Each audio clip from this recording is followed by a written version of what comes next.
I think we are very lucky here because 2015 has been a fabulous vintage in South Africa.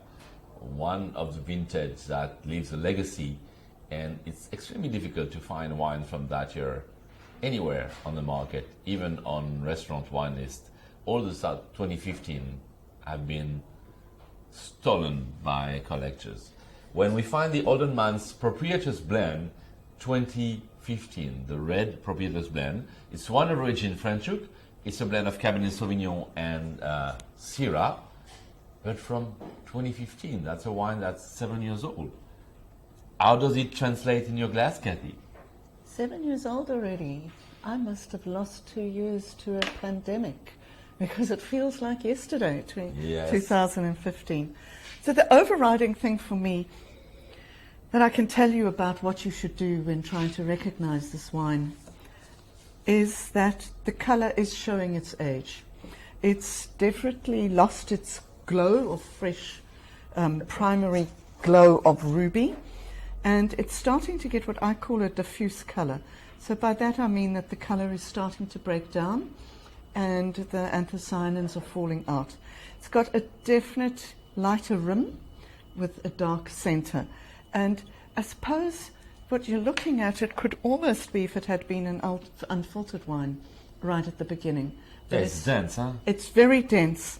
So just look for that color. Then also on the nose, look for tertiary aromatics. There's a little bit for me of fudginess that you can get from South African cabs. Sometimes when I'm tasting the old Nederburg cabs, you get that little bit of fudginess that it's starting to pick up. There's, believe it or not, a little bit of caramel for me though as well. It is. And there's also good old forest floor. Not mushroomy per se, but wet earth and decomposing leaves. And when you say it like that, you wonder how anybody can like that, but it's one of my favorite aromas in the world.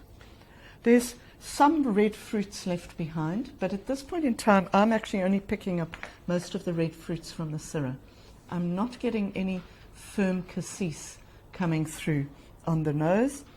And you can also pick up a little bit of alcohol. There's a slightly spirituous touch to the nose. On the palate, the wine's fruit is also beginning to play second fiddle to the tertiary characteristics that you get with aging. But there is still some black fruit and some red fruit on the palate. The wine is big and bold, guys. It's really intense.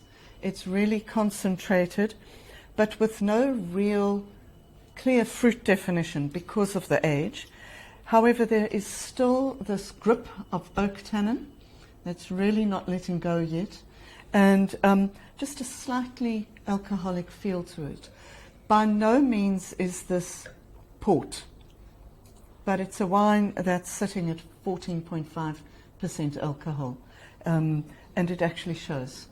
Yeah, I agree, and what we find usually the cassis in Cabernet, for me, I'm turned into this blood orange zest flavor type, and the color is a good marker. It's not, it's barely bricky on the edge, but you can see when you have it in your glass, it's a 2015, and the evolution of the aromatics.